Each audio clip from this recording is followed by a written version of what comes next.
Ndị be anyị ekelekwanụ m unu. Asị m ka nke onye chiri ya si alụkwa. Asị n'ụbọchị nke taa mara na anyị na mma na ihe adị ka echi na echi ada agwụ agwụ. Otu anyị kwuru ya, otu akụ ya dịrị n'ụmụ Igbo. Ise ise. Ọzọ dị ka ibe ya bụ anyị emekunu mara na ya bụ Eastern News 24 ka anyị si wee wetara ya bụ ozi unu je gị n'ugbu a n'iru akwụkwọ gbasa maka ya bụ ife na-eme n'obodo nọ n'ime ya anụ nwere ụwa n'azụ n'ala Igbo. Ozi anyị wetara unu n'ụbọchị nke taa bụ according to the Biafran activist. Breaking news. Trump tipped Nigeria for breakup as UK-US fight against Biafran freedom oil gas as world leaders agrees in Biafra referendum. Hear the news in details. Alright, this update to be according to the home base activist Biekuria Boku. So much okay gaya bifika Igwa ifiche basta makiyendo gase. Over to you, sir. Are at the front line of a struggle for freedom, religious freedom, as well as simply personal, economic freedom, political freedom. The fact of the matter is, though, when we talk about that front line of colonialism, Biafra, Amazonia, Somaliland, we're also talking about a response to genocide.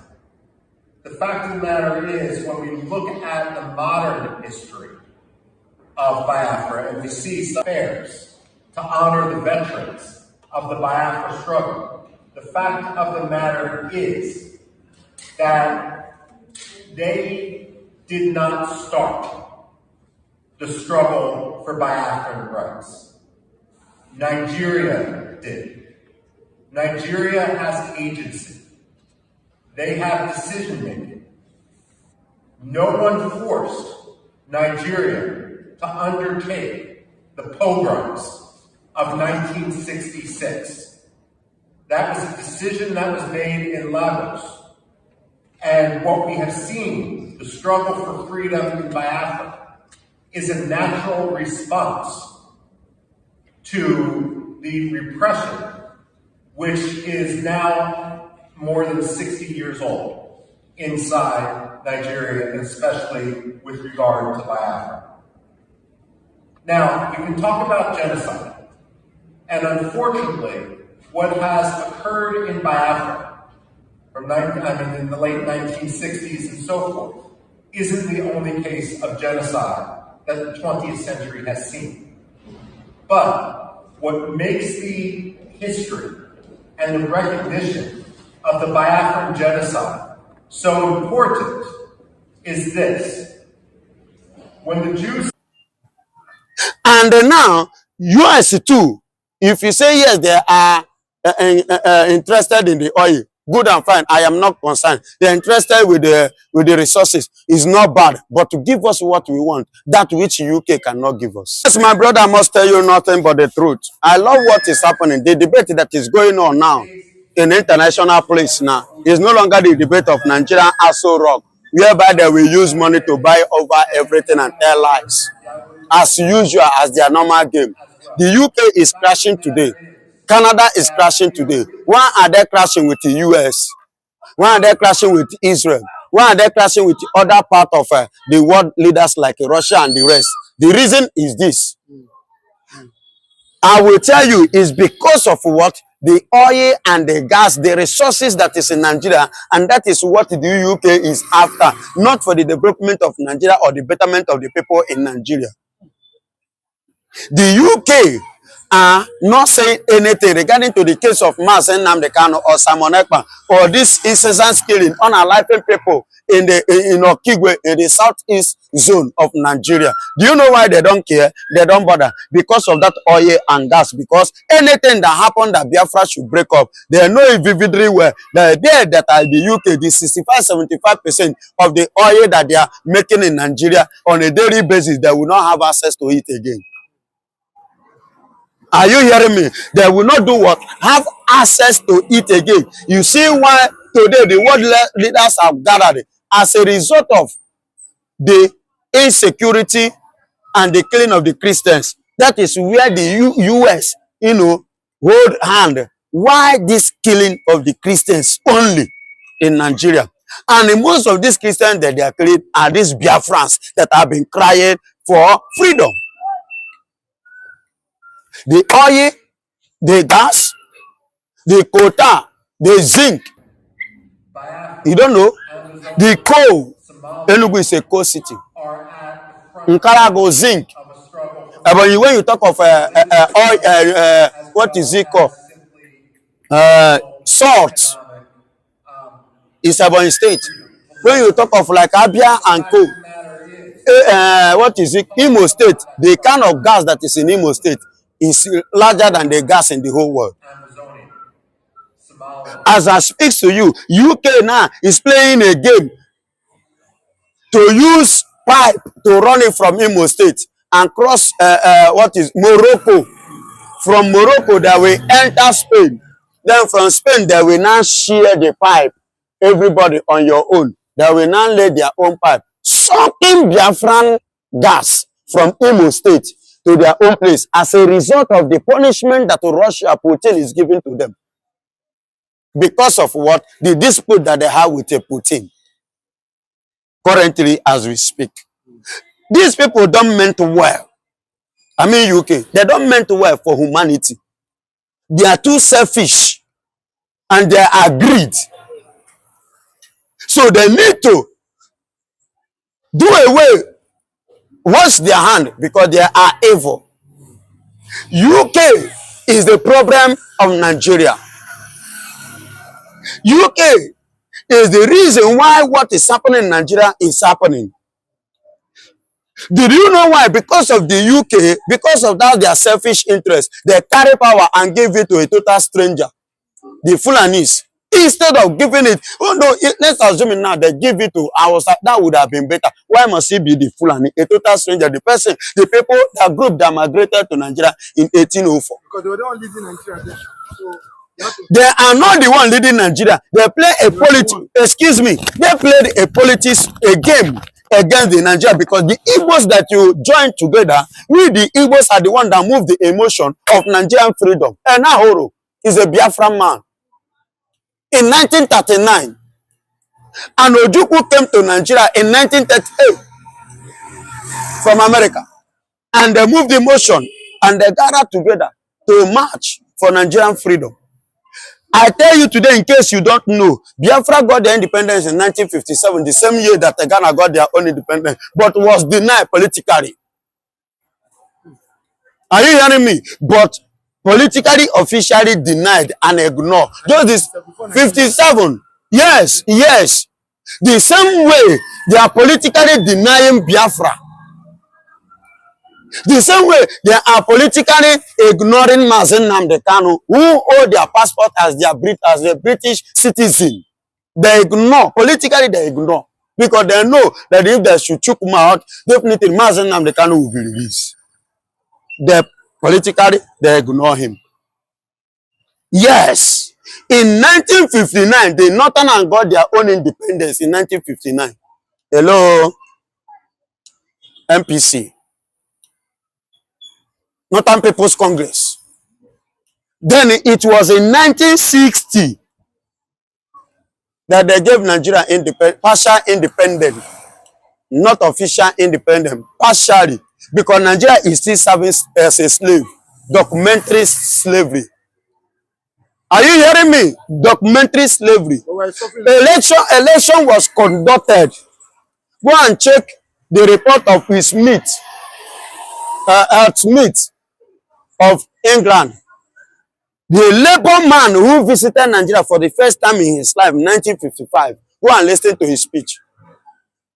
Election was conducted in 1959, which Ezekiel won the election. He defeated Tafa Balewa.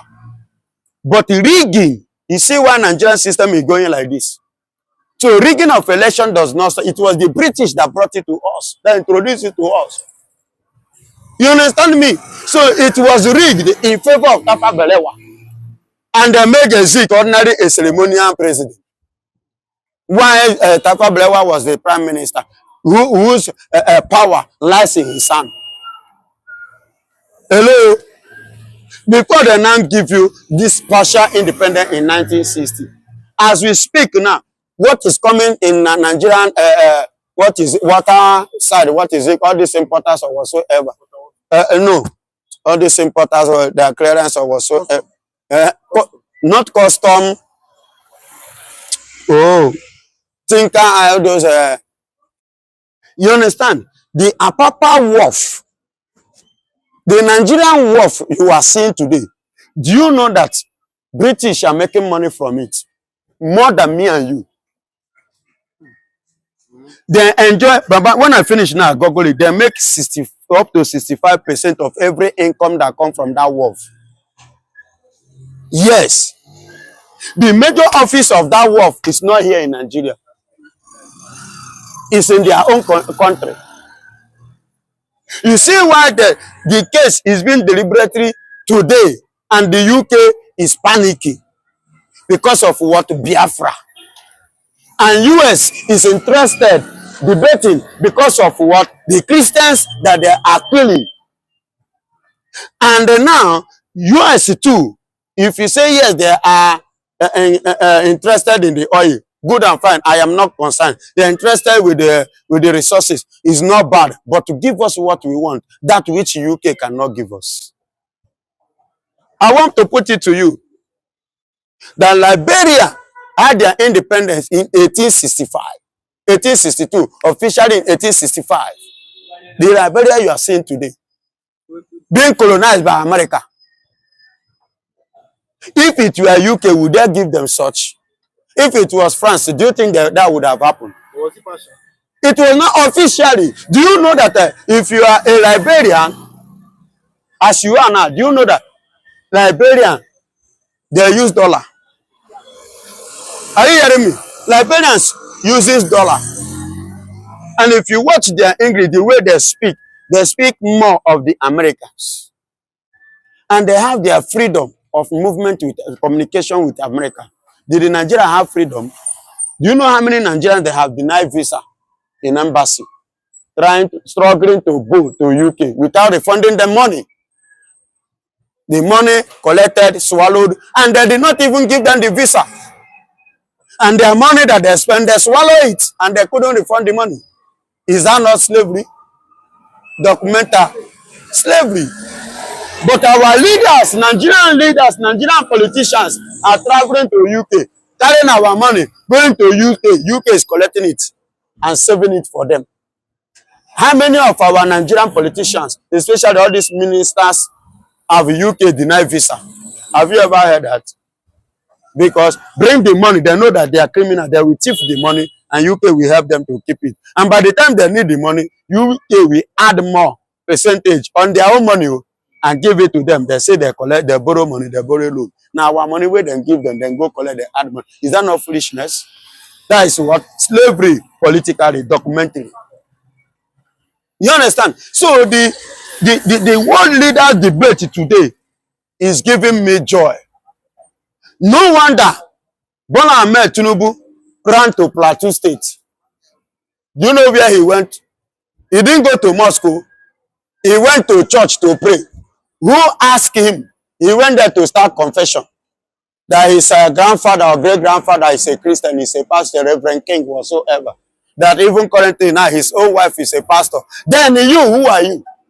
But do you not think Paul, I know. Jesus, I know. Who are you? but do you not think that's because of Because of this debate that is going on Muslim now about ticket. Biafra, you know, the debate, the world leaders are debating concerning Biafra, how to pull Biafra from Nigeria, pull Biafra out of Nigeria. That is why Bola Ahmed Tinubu begin to run her task. There is no other thing. And that is why UK is in coma now. Prince Charles is have been hospitalized. Hello? Yes. In Nigeria, House of Senate, go watch. I want people to be updated with facts and truth. There is a serious saga among them because they have found themselves in the center and in the state of what? Well, how do I? Which word would I use to qualify it? In fact, zigzag. You use the word, zigzag, like this. How is the way Nigerian House of Senate is now? Why? Because they have failed to do the needful. And now, the world leaders today have caught them unaware. Unexpected debate. And that is why they are all scared, because they knows what will happen and what will finally play if this debate finishes in favor of Biafra. Or it finishes that there should be okay, let us use our hand, especially America to use their hand, or Russia to use their hand, conduct referendum. That means Nigeria is gone. Pull Biafra, destroy Nigeria. No Biafra, no Nigeria. If Biafra dies, Nigeria dies.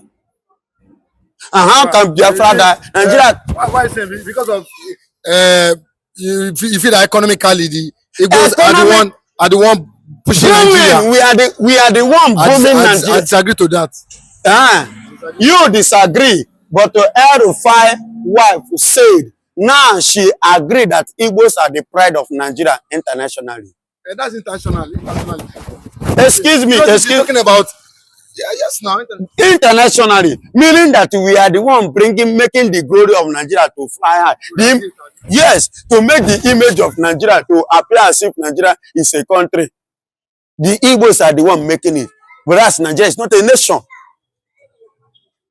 They are the one, the Biafrans are the one making it as if Nigeria is a nation. Nigeria is not a nation. So remove Biafra, there with no Nigeria. Okay, so why do you think in Lagos here, in Nigeria, it was the Biafrans that are making things to happen. It was the Biafrans. Excuse me, my brother. Go and check all the Fulanis. How many of them rent a house? How many of them rent? How many of them they pay a bill? Lagos is not Nigeria alone. Or the other excuse me, take a look at it here. Then they pay for. They tell you say then they pay for Ubuawasa.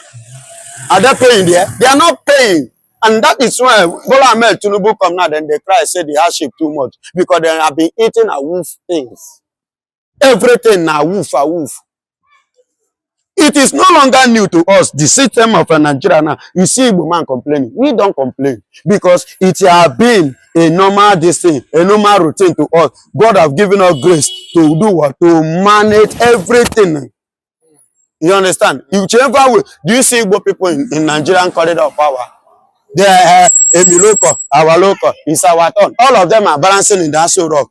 Do you see any Igbo man holding any key position? But yet, Igbos are worse stronger than them that believe that they are ruling. Yes! Go and check the percentage of development in Lagos, in Nigeria, in Kaduna, even in what is it, FCT Abuja. Go and check it. Out of 100, Igbos own 70–80% of that. Yes, take it or you leave it. Do your findings. In Lagos, yeah, the same thing. So what are you saying? Let them pull out their economy, pull out their money. Now you see Nigeria will collapse. Nigeria will collapse completely. Zero. What happened to the Biafrans, the Igbos during the war? If it happened to any part, any tribe in Nigeria, by this time they will not rise. Yes, I bet it they wouldn't have ever rise. See them now for their side now. Them that didn't, what happened in the East did not happen there. Today they are the one begging. How many Igbo people you see their children parading in Agege, parading in Lagos State, begging, or their women, mama, their mother, they parade, they beg. How many? But the people in power are the one begging. That is to tell you vice versa. God has chosen us, and God has ordained us, and God has been with us, and we are the choosing of the Lord, and the Lord's grace is with us. There is nothing Nigeria can do to stop that. Again, the purpose of this event is to try to make sure that the Congress of the United States, the administration of this country, our friends and allies around the world, and not least, of course, people of goodwill in this country and elsewhere, are on notice that Nigeria is at risk of disastrous collapse. But the forces that we've just been talking about are in the process of taking down a country that is the most populous in Africa, with horrific implications, not just for the immediate vicinity, the Lake Chad region as it's known, but for that continent and almost certainly others beyond. Congressman Wolf mentioned Bona. talking about a catastrophe that would make what has happened to Europe in the past few years as a relatively small number of people migrated there with unbelievably chaotic consequences look like a day at the beach by comparison. We're on notice. And the question is, do we have to wait until this horror is upon us before something is done about it? Or do we take steps now to try to prevent that? And I don't think any of us is saying that this is a panacea, but the appointment of the appropriate individual with the requisite authority. I just want to underscore what Congressman Wolf said about having the President of the United States essentially personally empowering Senator Danforth to lead the effort on behalf of our country to alleviate that situation. That has to be done again, and it has to be an empowering of a person with the stature and the capabilities needed to do two really vital things. One is to pull together the government agencies that have responsibility for pieces of a problem like Nigeria.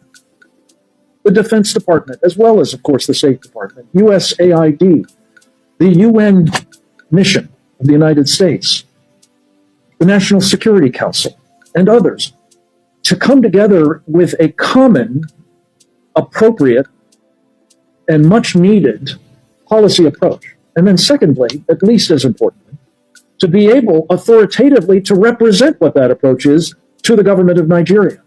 So they know who they're dealing with. They know that this is, in fact, the policy, and they can't go, looking for people who will provide some sort of alternative that might not require as much of them.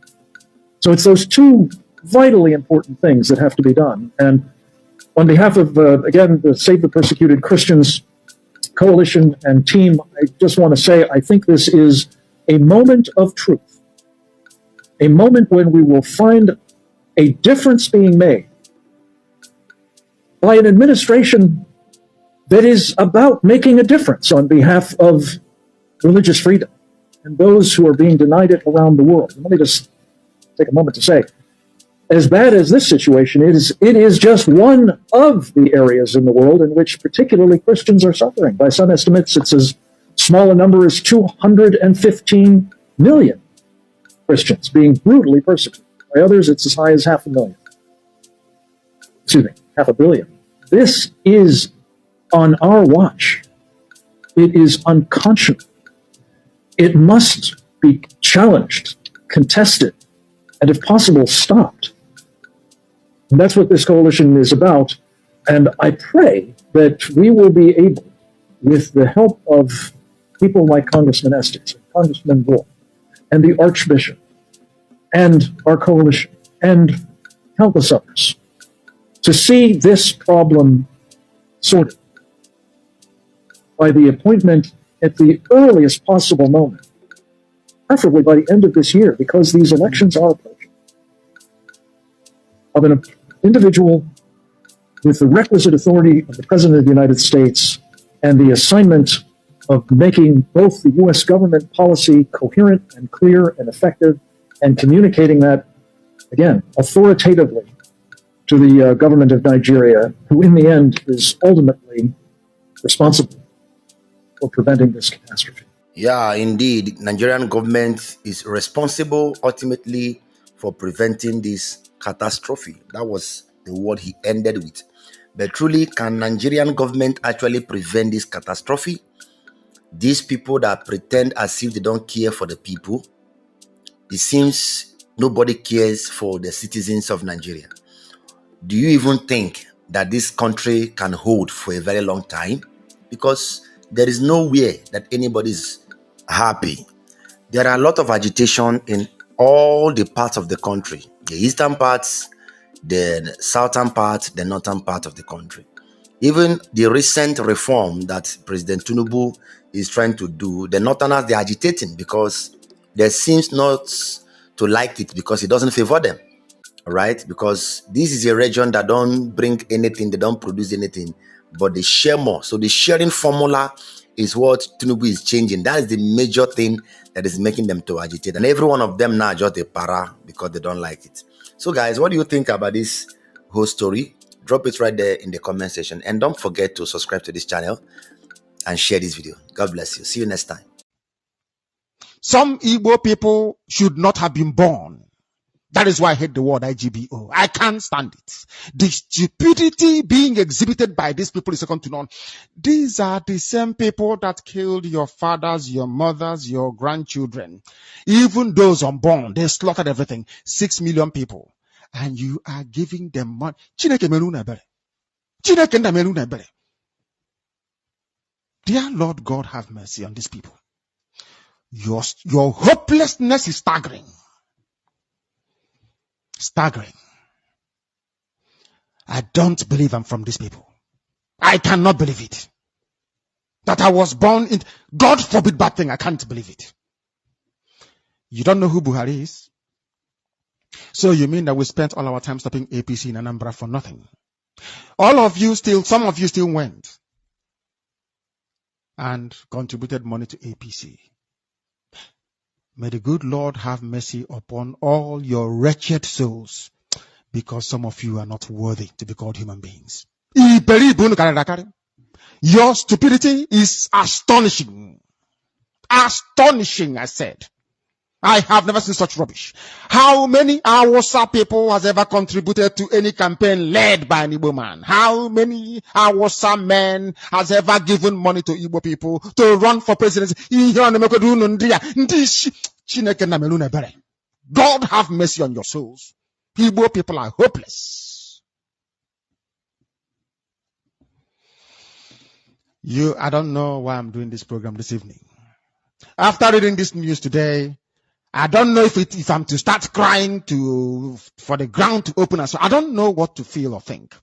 A people without honor. There is no articulated philosophy. They don't believe in anything. Money, they follow the Buhari, you're contributing. Listen very, very carefully. Edaluli ne nukunu siwe na nunum obosi nketa na Eastern News 24 beba isi were weturu nyabu nnukwu ozi gbasata maka ya bife na-emenu ka efi were ikwu gbasata maka ya bife ndị a wetara n'ụbọchị nketa n'iru akwụkwọ ka emesịa